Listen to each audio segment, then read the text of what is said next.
Hey, fourth graders, I'm back again to read some more of Out of My Mind by Sharon M. Draper. And yesterday we kind of left off in the middle of chapter 9. And so we're going to start there. And I'll just start where we left off, the sentence where we left off. It was in between kind of an argument between Melody's mom and dad because they were so stressed about having a new baby and taking care of the baby and going to work. So here's Dad apologizing again. I'm sorry. I'll do better, I promise. I'll take off work tomorrow and take care of both girls. Why don't you go catch a movie or take Mrs. Valencia out to lunch? It would get quiet once more, but even so, somehow I always ended up feeling a teeny bit guilty. Life sure would be easier if they had only one child. One with working parts. I once got one of those electronic dolls for Christmas. It was supposed to talk and cry and move its arms and legs if you pushed the right buttons. But when we opened the box, one of the arms had come off and all the doll did, no matter which button you pushed, was squeak. Mom took it back to the store and got her money back.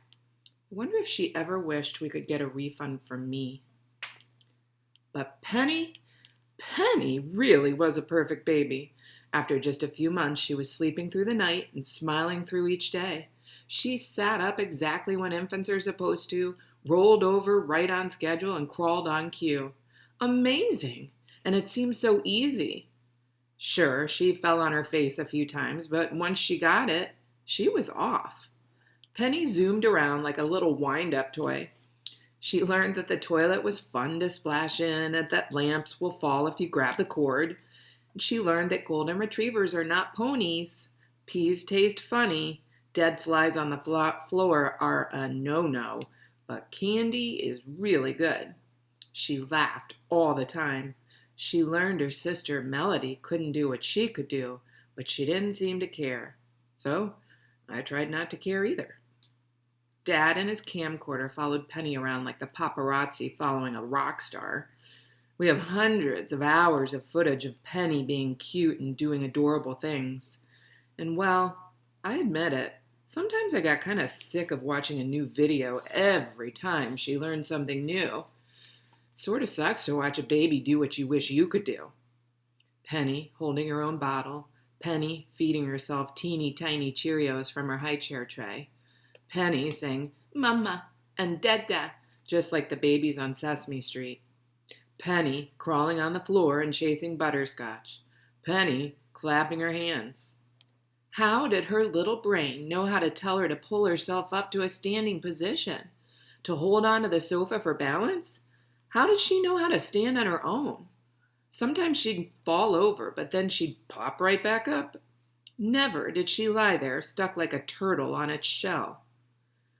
Dad still did our nighttime reading, but now it was Penny who snuggled on his lap. I was too big and too hard to balance, so I sat in my wheelchair, my dog at my feet, as the two of them read the stories I knew by heart. Butterscotch still slept only in my room. I liked that. It really did make me glad to know Penny was learning the same books I loved so much. I wondered if she was memorizing them.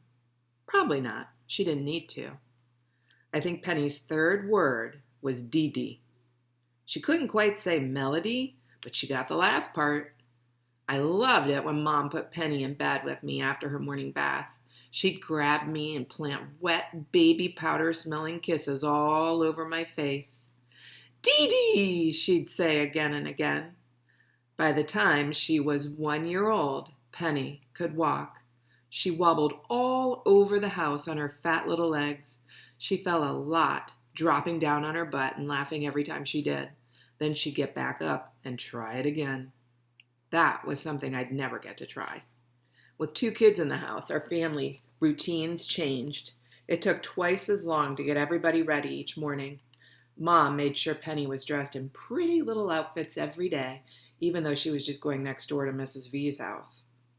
My clothes were okay, but I was noticing that lately they were more useful than cute.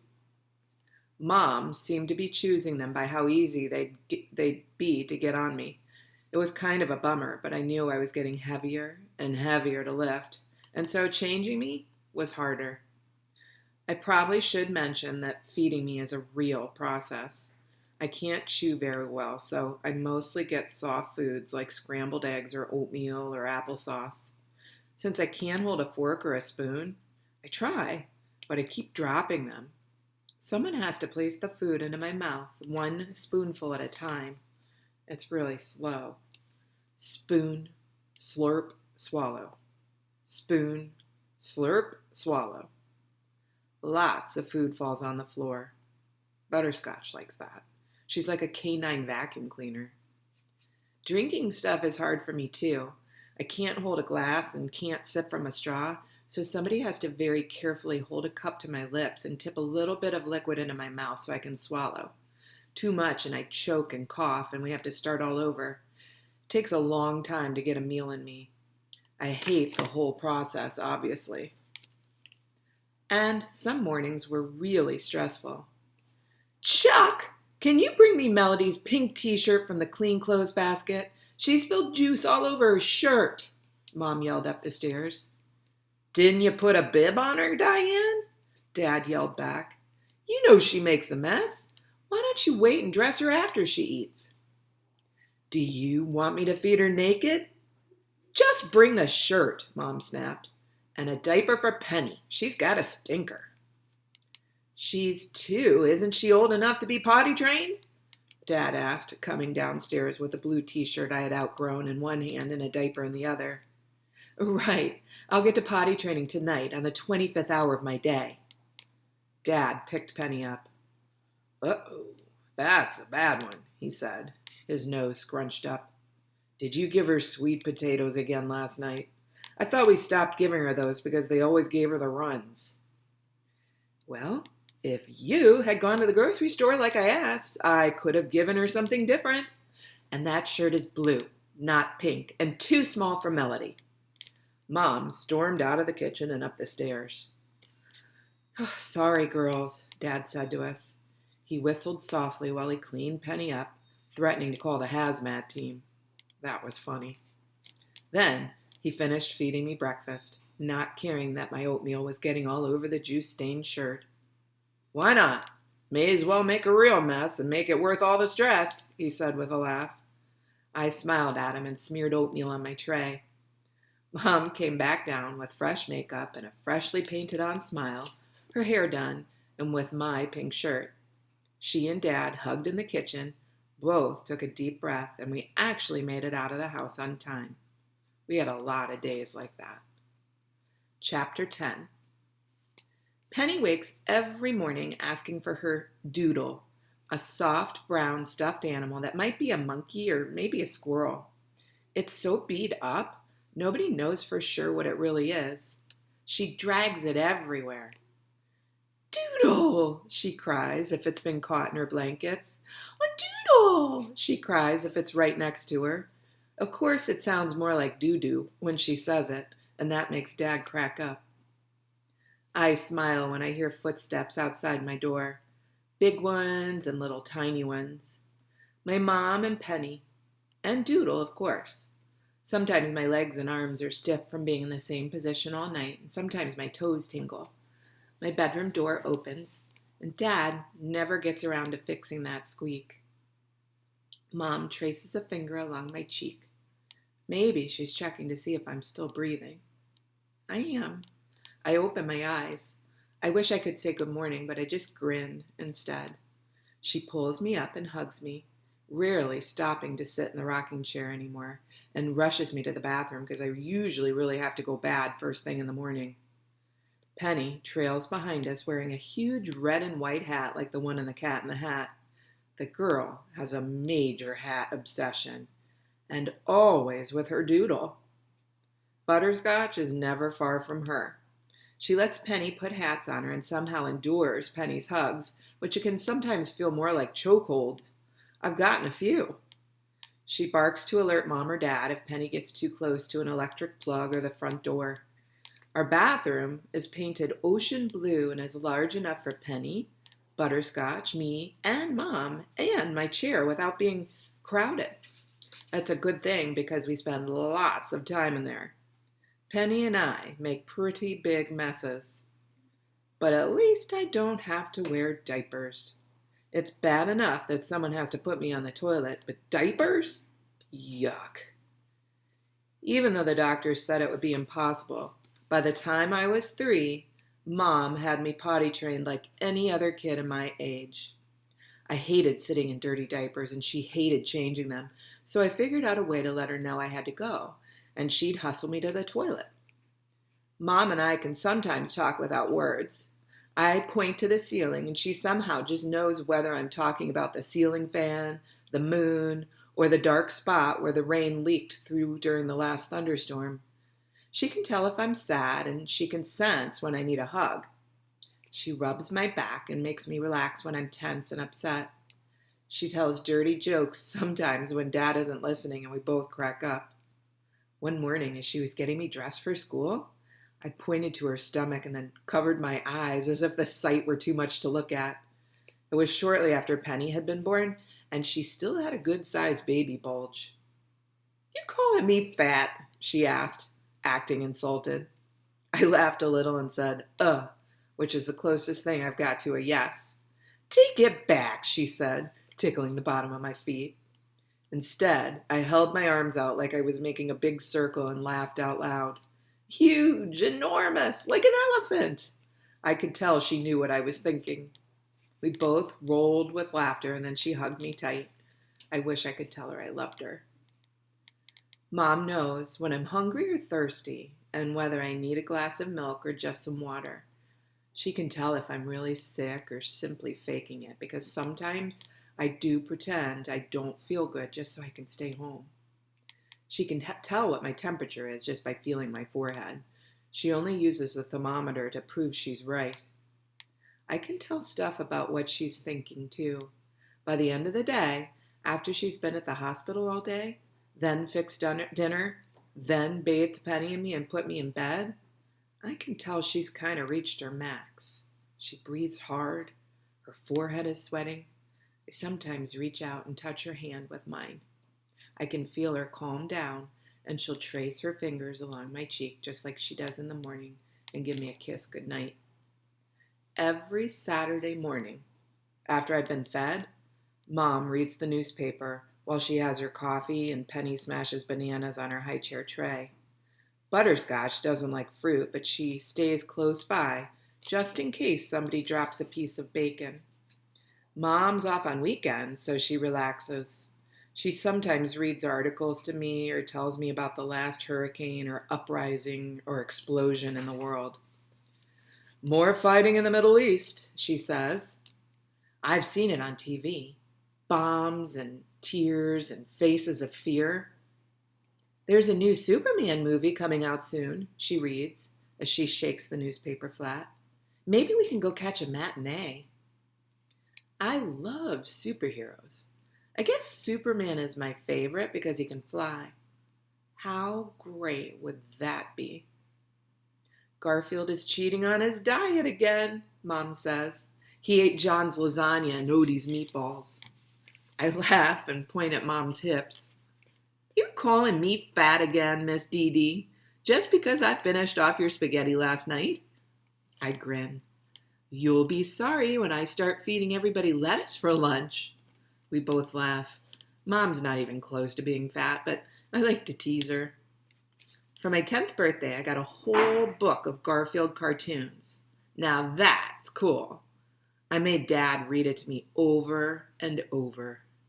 Garfield is a cat who has a lot to say, but all his words are written in little circles above his head.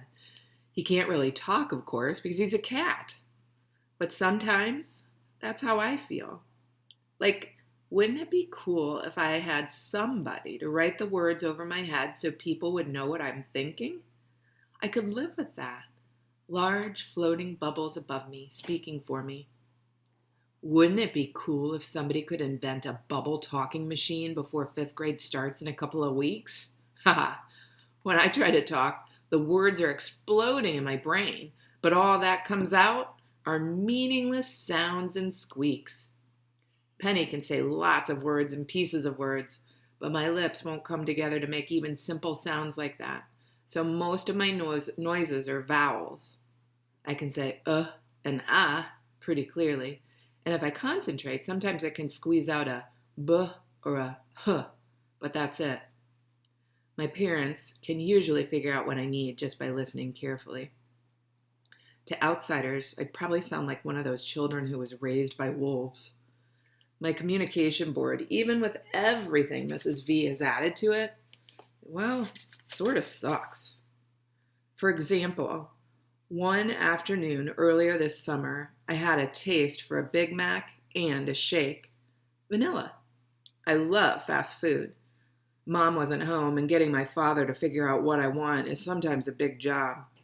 I pointed to the picture of my dad, the word go, the word eat, and a happy face. That's all I had to work with. I gotta give him credit. He tried. He asked me a million questions so I could point to yes or no. Are you hungry? Yes. Okay, I'll fix you some tuna salad. No, I pounded on the tray. I thought you said you were hungry. Do you want some spaghetti? No, gentler this time. Well, so what do you want? No answer. Nothing on my board could describe it. I pointed to go again. You want me to go in the kitchen and cook you something? No. You want me to go to the grocery store? No. I was starting to get upset, pounding the board with my right thumb once more. I don't get it. You said you wanted me to get you something to eat. Yes. Once again, I pointed to Dad's picture, then go, then eat, then happy face. I could feel one of my tornado explosions starting. I started to kick and my arms got all tight. It was driving me crazy that I couldn't tell him about a stupid Big Mac. Calm down, sweetheart, Dad said softly. My jaws felt like steel bars. I knew I was breathing hard and my tongue wouldn't stay in my mouth. I hit my board once more, aiming at no word in particular. Ah! I screeched. I'm sorry, Melody, but I can't figure out what you mean. I'm going to fix you some noodles and cheese. Will that be okay? I sighed and gave up and pointed to yes. I calmed down while he cooked. The noodles were pretty good. A couple of weeks later, my dad and I were in the car and we passed by a McDonald's. I screeched and kicked and pointed like Godzilla was coming down the street. Dad must have thought I was nuts. Finally, he said, Would you like to stop and get a Big Mac and a shake for dinner tonight as a treat? I shouted, Ugh, as loud as I could and kept on kicking with absolute delight as he pulled into the drive-thru section. He never did make that connection between that fast food stop and my request a couple of weeks earlier. That's okay. Even though it took us an hour to finish, it was one of the best hamburgers I have ever had. Chapter 11. 5th grade started a few weeks ago, and a couple of cool things have happened. Well, I didn't get a gadget that makes Garfield's speech bubbles over my head, but I did get an electric wheelchair, and our school began something called inclusion classes. I thought that was funny. I've never been included in anything, but these classes are supposed to give kids like me a chance to interact with what everybody else calls the normal students. What's normal? Duh. Comparing my new chair to my old one is like comparing a Mercedes to a skateboard. The wheels are almost like car tires, which makes the ride smooth and easy, like riding on pillows.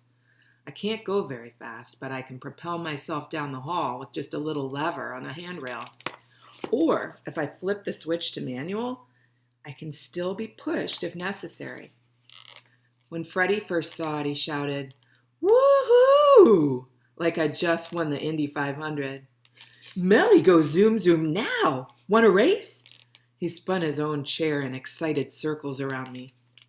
I'm sure he could beat me, even at that subatomic speeds our chairs are set to. My electric chair is a lot heavier than my manual chair, and it's almost impossible for Mom and Dad to lift anywhere. When you decide to switch to a rocket ship for transportation, Dad joked at first, rubbing his back, You're going to need to hire a Superman to get it in the car. I grinned, but I know he saw the thanks in my eyes. So he bought a set of portable wheelchair ramps that fold and fit in the back of our SUV. With those, he can roll the new chair into the back of our car and still have back muscles left over. For me, it's all about the freedom. Now I don't have to wait for somebody to move me across the room. I can just go there. Nice. So when they decided to start mainstreaming us into the regular classes, the electric chair was really helpful. Our 5th grade teacher in room H5 reminds me of a television grandmother. Mrs. Shannon is pudgy, wears lavender body lotion every single day, and I think she must be from the South because she talks with a real strong drawl. Somehow it makes everything she says seem more interesting. She told us on the first day, "I'm gonna bust a gut making sure y'all get all you can out of this school year. You hear? We're going to read and learn and grow. I believe every one of y'all got potential all stuffed inside, and together we're going to try to make some of that stuff shine." I liked her. She brought in stacks of new books to read to us, as well as games and music and videos. Unlike Mrs. Billups, Mrs. Shannon must have read all our records because she dusted off the headphones and even brought in more books on tape for me. "Y'all ready for music class?" she asked us one morning. "Let's get this inclusion stuff going." I jerked with excitement. As the aides helped us down the hall to the music room, I wondered if I'd get to sit next to a regular kid. What if I did something stupid? What if Willie yodeled or Carl farted? Maria was likely to blurt out something crazy. Would this be our only chance? What if we messed this up? I could barely contain myself. We were going to be in a regular classroom. The music teacher, Mrs. Lovelace, had been the first to volunteer to open her class up to us. The music room was huge, almost twice as large as our classroom. My hands got sweaty. The kids in there were mostly 5th graders, too. They'd probably be surprised to know that I knew all their names. I've watched them on the playground at lunch and at recess for years. My classmates sit under a tree and catch a breeze while they play kickball or tag, so I know who they are and how they work. I doubted if they knew any of us by name, though. Well, the whole thing was almost a disaster. Willie, probably upset and scared about being in a new room, started yelping at the top of his lungs. Jill began to cry. She held tightly to the hand grips of her walker and refused to move past the doorway. I wanted to disappear. All of the normal children in the music class, I guess about 30 of them, turned to stare. Some of them laughed, and others looked away. But one girl in the back row crossed her arms across her chest and scowled at her classmates who were acting up. 2 girls, Molly and Claire, everyone knew them because they were mean to almost everybody on the playground, mimicked Willie. They made sure they stayed just out of the teacher's line of sight, but I saw it, and so did Willie. "Hey, Claire," Molly said, twisting her arms above her head and bending her body so it looked crooked. "Look at me. I'm a retard." She laughed so hard, she snorted snot. Claire cracked up as well and then let a spit dribble out of her mouth. "Dubba-wubba," she said, crossing her eyes and pretending to slip out of her chair. Mrs. Lovelace finally noticed them because she said sternly, "Stand up, please, Claire." "I didn't do anything," Claire replied. "You stand as well, Molly," Mrs. Lovelace added. "We were just laughing," Molly said defensively, but she stood up next to Claire. Mrs. Lovelace took both girls' chairs and slid them over to the wall. "Why'd you do that?" Claire cried out in protest. "You have perfectly good bodies and legs that work. Use them," Miss Lovelace instructed. "You can't make us stand a whole class," Claire moaned. "The Board of Education requires that I teach you music. There's nothing in the rule book that requires you to sit down while I do it. Now, Stand there and be quiet, or I'll send you to the office for showing disrespect to our guests. They stood in the middle of the third row of chairs where everyone else was seated comfortably. They stood. This teacher is awesome. After that, things went more smoothly. Jill, who had continued to cry, had been taken back to our room by one of the aides.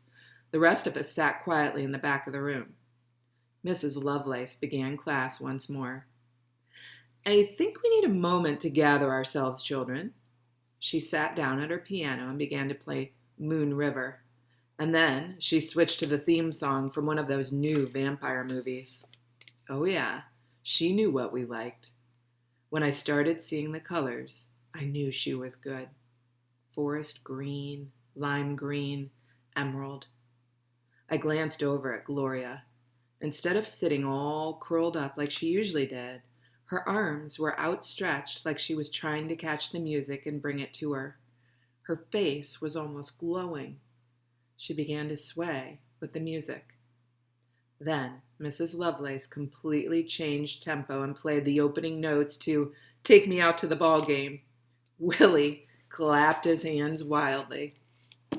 Finally, the teacher started to play Boogie Woogie Bugle Boy. Dad would have loved it. Kids started to shimmy in their seats. Maria got up and started dancing. She clapped loudly, never quite on the beat, but to a rhythm that was all her own. Mrs. Lovelace paused at the end of the song. Music is powerful, my young friends, she said. It can connect us to memories. It can influence our mood and our responses to problems we might face. She cut her eyes at Claire and Molly, who still stood in the empty places where their chairs had been. I wanted to tell Mrs. Lovelace I liked music too.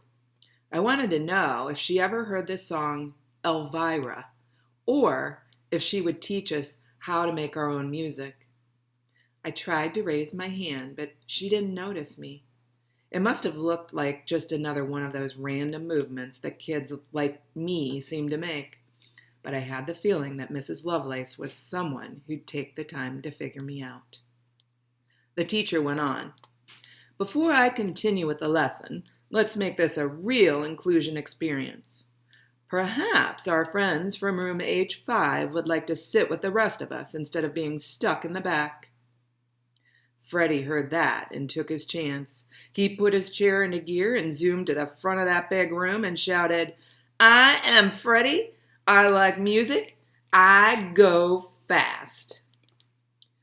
And we will have to stop right there. So I will see you guys next time, and we'll continue with chapter 11 and see what happens when the kids move in with the rest of the students in the music class. Bye, everyone.